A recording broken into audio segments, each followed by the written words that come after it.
Hi friends, welcome back our channel. నేనైతే ఈజీగా ఇంట్లోనే ఒక అందమైన బటర్ఫ్లై హెయిర్ క్లిప్ చూపించబోతున్నానండి. మీరు ఇంట్లో చక్కగా ఈజీగా చేసుకోవచ్చు. దానికోసం కావాల్సింది ఒక సీజర్, ఒక చాక్ పీస్, ఏదైనా ఫ్యాబ్రిక్ తీసుకోండి, అలాగే ఒక టేప్ తీసుకోండి.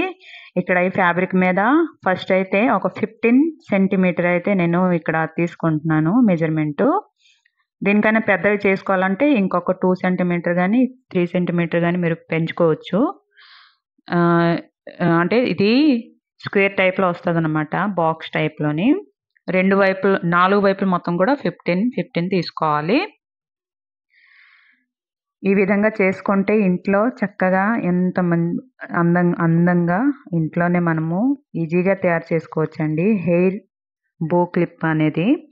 ఇది బటర్ఫ్లై హెయిర్ బో క్లిప్ అండి. చాలా అందంగా తయారవుతుంది. మీరు కంటిన్యూగా ఈ వీడియో మొత్తం చూడండి. చూసిన తర్వాత మీరు ఇంట్లో ట్రై చేయండి, చక్కగా వస్తుంది. అలాగే చక్కగా మీ ఓన్గా మీరు మీ ఇంట్లో క్లిప్ అనేది తయారు చేసుకోవచ్చు. ఇప్పుడు మొత్తం మెజర్మెంట్ మార్క్ పెట్టుకున్నాం కదా, దీనికి కట్ చేసుకోవాలి. చూడండి, ఈ విధంగా బాక్స్ టైప్లోని కట్ చేసుకోవాలి.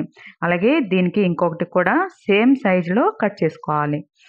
ఇంకా అదే క్లాత్ వేసి దానికి మార్క్స్ పెట్టుకొని చుట్టూరు కూడా మళ్ళీ కట్ చేసుకోవాలి. ఈ రెండైతే కట్ చేసుకున్నాం కదా. ఇప్పుడు లోపల వైపు సైనింగ్ వస్తున్న ఇది బయట వైపు అండి, అంటే ఇన్నర్ వైపు. ఆ సైనింగ్ రాకపోయినది అది అవుటర్, అంటే లోపల వైపు అనమాట. సో ఈ రెండు ఈ విధంగా, అంటే లోపల బయట సైనింగ్ వచ్చింది లోపల పెట్టి 4 వైపులు కూడా స్టిచ్చింగ్ చేసుకోవాలి. చూడండి, నేను మార్క్ పెట్టాను కదా, ఈ మార్క్ బట్టి మనం స్టిచ్చింగ్ చేసుకోవాలి. మొత్తం స్టిచ్చింగ్ చేయకుండా ఒక 1 ఇంచ్ వరకు వదిలేయాలన్నమాట. నెక్స్ట్ ఇంకొక బేస్ తయారు చేద్దాం. దీనికోసం రౌండ్ బేస్ తయారు చేయాలండి. సో దీనికోసం కూడా నేను 15 సెంటీమీటర్ రౌండ్ తీసుకున్నాను. స్కేల్లో మీరు 15 సెంటీమీటర్ రౌండర్ పెట్టి మీరు ఈ విధంగా ఒక పేపర్ రౌండర్ తీసుకొని రౌండ్ షేప్లో తీసుకొని ఫ్యాబ్రిక్ మీద ఈ విధంగా కట్ చేసుకోవచ్చు. నేను ఒక్కసారి కట్ చేసుకోవాలని ఫ్యాబ్రిక్ అనేది 2 వైపులా పెట్టుకొని నేను కట్ చేసుకున్నాను. అలాగే స్టిచ్చింగ్ చేయడానికి మార్క్ వేసుకున్నాను. చూడండి, ఈ విధంగా వేసుకొని ఒక 1 ఇంచ్ వరకు గ్యాప్ వదలాలి. ఈ విధంగా స్టిచ్ చేసుకోవాలి. రెండు కూడా స్టిచ్ చేసిన తర్వాత ఇప్పుడు లోపల మొత్తం కూడా బయటికి తీయాలి. ఈ బయటది మనము రాంగ్ సైడ్ కుట్టాం కదా, ఈ రాంగ్ సైడ్ అనేది లోపలికి తీయాలన్నమాట. చూడండి, ఈ విధంగా తీసేయాలి. ఆ కొంచెం ఏదైతే గ్యాప్ ఉంచామో ఆ గ్యాప్ కూడా ఇప్పుడు మనం కవర్ చేసి చక్కగా స్టిచ్ చేసుకుందాం. అలాగే స్క్వేర్ టైప్లో చేసాం కదా, ఆ స్క్వేర్ టైప్లో కూడా సేమ్. ఇది కార్నర్స్ కొంచెం బాగా రావాలని చెప్పి నేను 4 వైపులు అయితే చిన్న కట్ పెట్టానండి.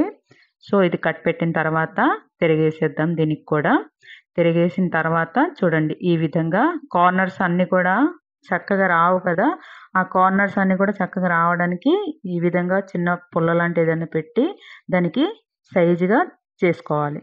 ఇప్పుడు ఏదైతే గ్యాప్ మనం ఉంచాం కదా, ఆ గ్యాప్ అయితే కవర్ చేసుకోవాలి. 2 వేస్ అయితే మనకి రెడీ అయిపోయింది కదా.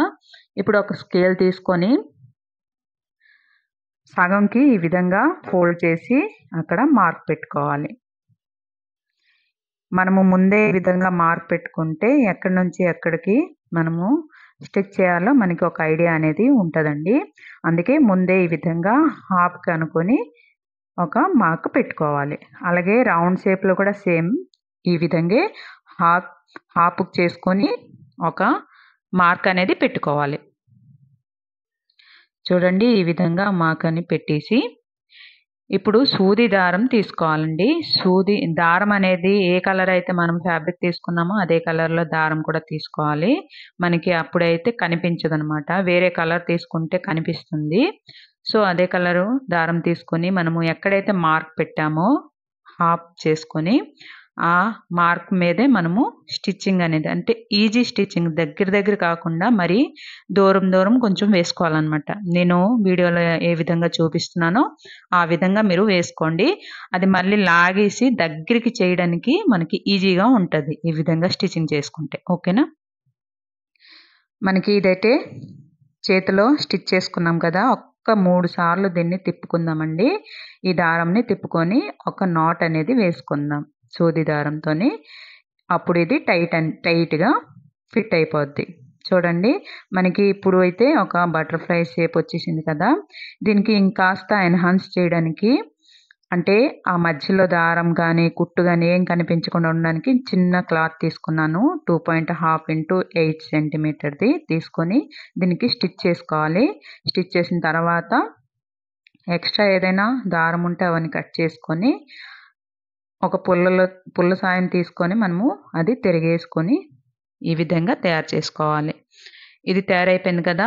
ఇప్పుడు ఒక బేస్ క్లిప్ తీసుకొని ఈ విధంగా మీ దగ్గర ఏదైనా పాత క్లిప్ అయినా పర్లేదండి. పాత ఏదైనా వాడుకోకపోయిన క్లిప్‌లు ఉంటాయి గదా! దీన్ని క్రొకడైల్ క్లిప్ అంటారండి. నా దగ్గర వాడకపోయింది ఒక క్లిప్ ఉంటే, ఆ క్లిప్ అయితే నేను దీనికి అటాచ్ చేస్తున్నాను.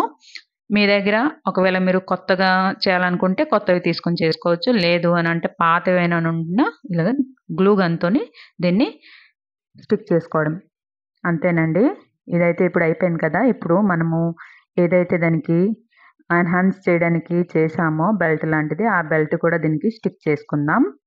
ఇది లోపల పెట్టి గ్లూ గన్‌తోని మళ్ళీ దీన్ని స్టిక్ చేసుకుందాం.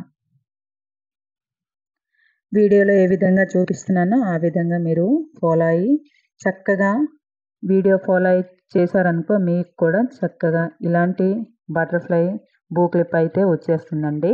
మీరు ఇంట్లో ట్రై చేయండి. చాలా బాగా వస్తుంది. ఇప్పుడు రెండో వైపు కూడా చక్కగా స్టిక్ చేసుకోవాలి గ్లూ గన్ పెట్టి. ఇప్పుడు మరి కాస్త దీన్ని డిజైన్ చేయడానికని చెప్పి నా దగ్గర ఫ్లవర్స్ కుందన్స్ ఆ ఫ్లవర్స్ కుందన్స్ ఒక 6 పీసెస్ దీనికైతే నేను అంటించుకున్నానండి. చూడ్డానికైతే క్లిప్ అయితే చాలా బాగా వచ్చిందండి. మీకు నచ్చిందా లేదా నాకు కామెంట్ సెక్షన్‌లో చెప్పండి. అలాగే డెఫినెట్‌గా మీరు ట్రై చేయండి ఇంట్లో.